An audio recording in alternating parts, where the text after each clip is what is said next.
thanks so much for being here. My name is Kat and I make houseplant videos here on Good and Planty. If you just saw him too, absolutely love this video. Please consider liking it, commenting, subscribing, or follow me on Instagram. All of these things help me grow my channel like a plant. Today we are going to be breaking down window directions and what that means for your home and your plants in the northern hemisphere. Obviously, light is a super important part of plant care, so really understanding what kind of light you have in your home is going to help you out a lot when placing and caring for your plants. Before we jump into breaking down north, west, east, and south windows, I want to give a huge thank you to today's sponsor, Soltech Solutions. Today, we will obviously be talking a lot about natural light, but as we all know, we don't always get to choose our sunlight. Supplemental light, aka grow lights, is the most reliable way to give your plants exactly what they need. Over the past few years of plant collecting, I've used grow lights in all shapes, sizes, price points, and by far Soltech Solutions is my favorite one. I've been using them at this point for probably over a year.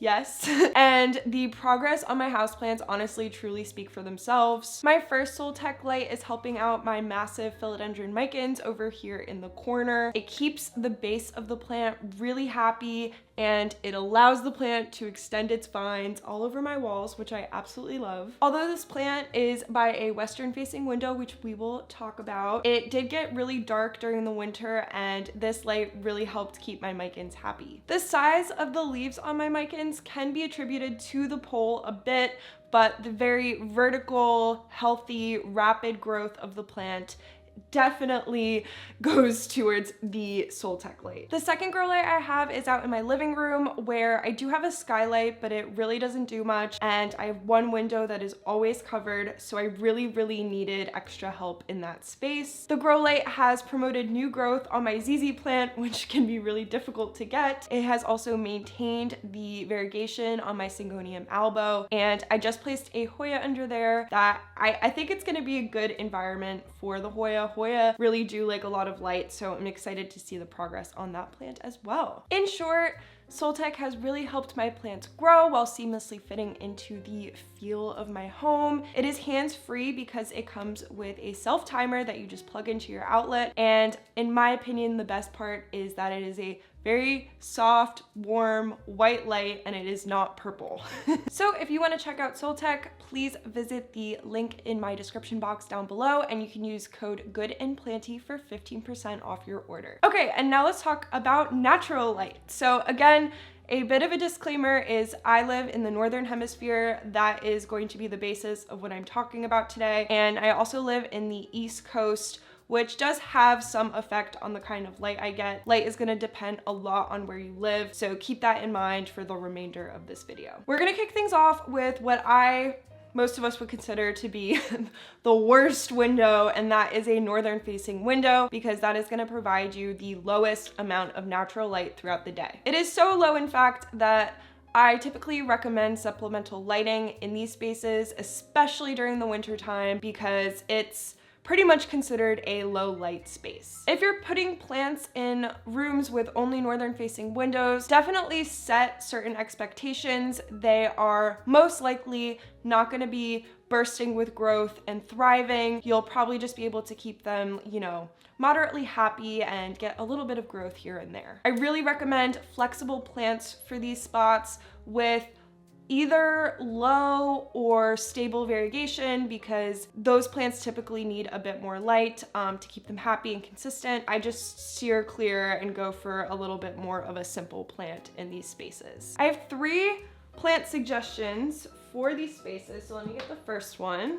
This one, we're gonna talk about the ZZ plant, which I know is a bit of a basic suggestion for low light spaces, but I really do like a ZZ plant. I do. They keep this little glossy color. They can be a bit stagnant in lower light conditions, but I just think it's a really fun plant. They're very low maintenance. I do recommend this for northern spaces. It will keep them, happy enough.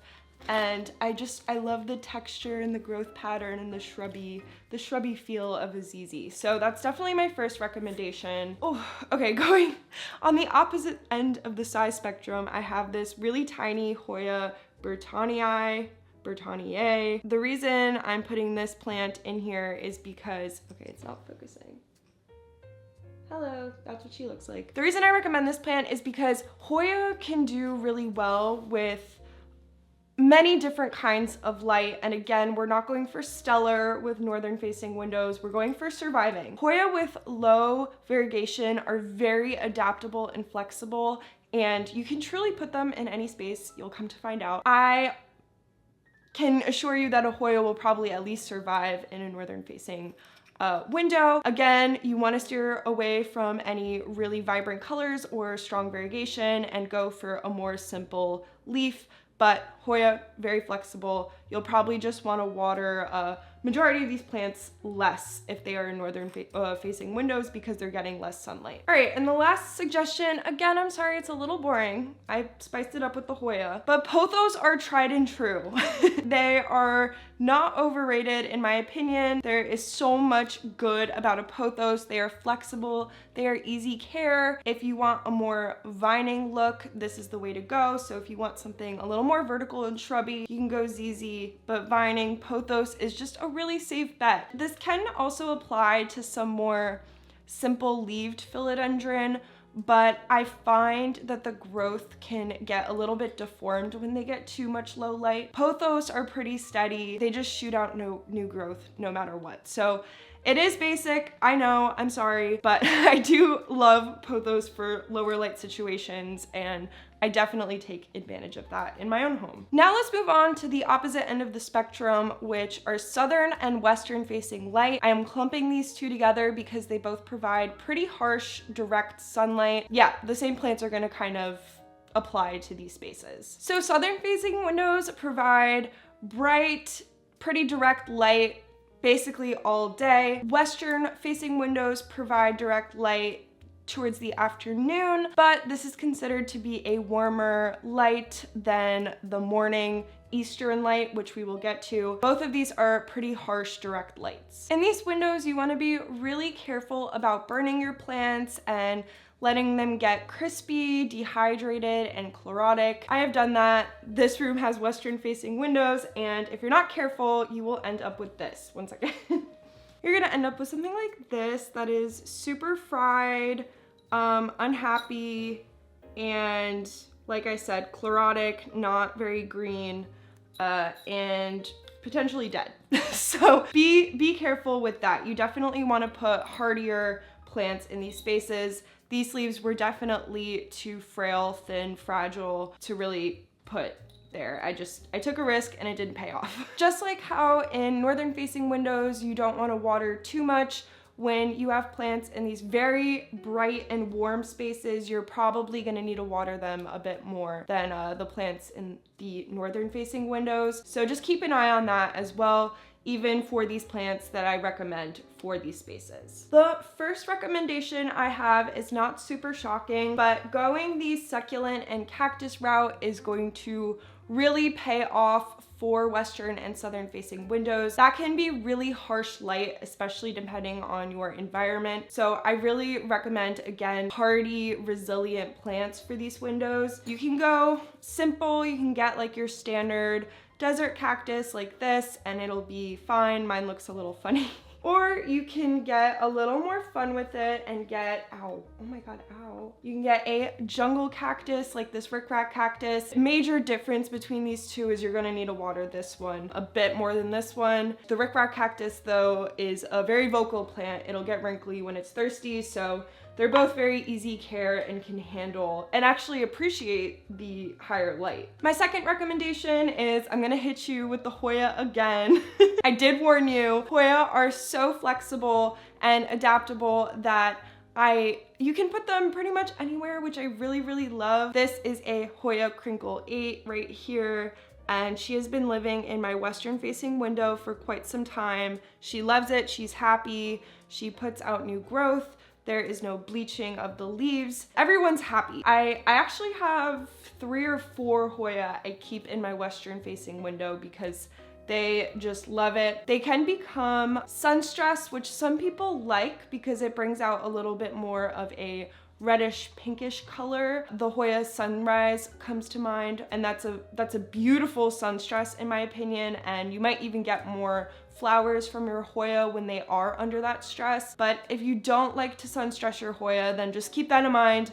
This one is in a western facing window and not sunstressed, so it is possible. Just be a bit more careful when you lean southern facing. And then the last plant for these spaces that I recommend might surprise plant newbies, and that is a snake plant. That might be shocking because these plants are often marketed as low light loving plants, no light loving plants, which is just not true. No plant loves low light. There are a few plants that can tolerate it, like we talked about in northern facing windows, but snake plants, although they are adaptable, do so much better with bright light, and because they are so hardy and retain so much water, they do really well with bright light, and you'll actually see a lot more growth happen in those environments. So if you have a snake plant, yes, you can put it in your northern room, but if you want to see it thrive and you have a southern facing window, go ahead and pop a snake plant in there. It's gonna love it, it's gonna do great. Yeah,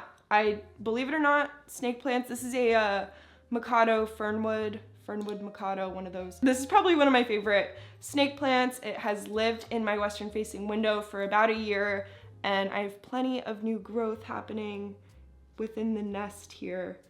And I love her. She's very easy. I don't even have to water her all that often because, again, they retain quite a bit of water in their leaves.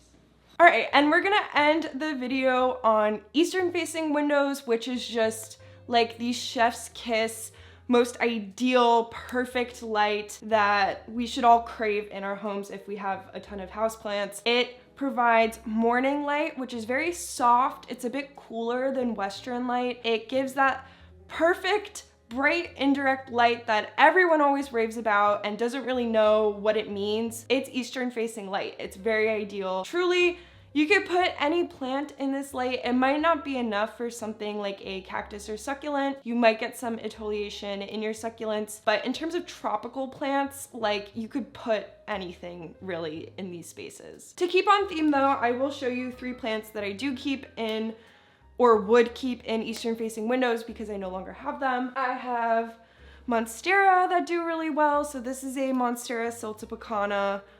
She would absolutely love eastern facing light.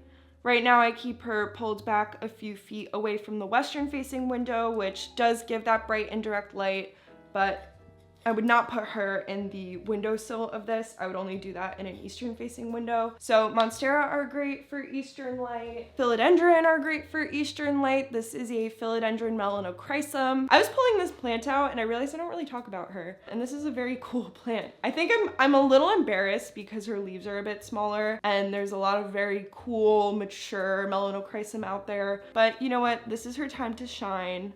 She's very pretty and velvety, and would love an eastern facing window. And the last plant that I'll feature is this Rhaphidophora decursiva. Again, you could put pretty much any plant of any genus in there, kind of. So Rhaphidophora are great, Philodendron are great, Hoya, great. There is Dracaena. So many different options for you. If you have eastern facing windows, I am truly jealous. And let me know what plants you keep in there because I'm sure it's all of them. All right, and that brings us to the end of today's video. Thank you all so much for watching. I hope you learned about your windows today. If you have any questions about natural light, please drop them down below in the comment section and I will do my best to answer them. Again, a huge thank you to Soltech for sponsoring today's video. I really love them. They will be linked down below in the description box and you can use code GOODandPlanty for 15% off. Please like, subscribe, comment, all of that good stuff, and I will see you in my next video. Bye!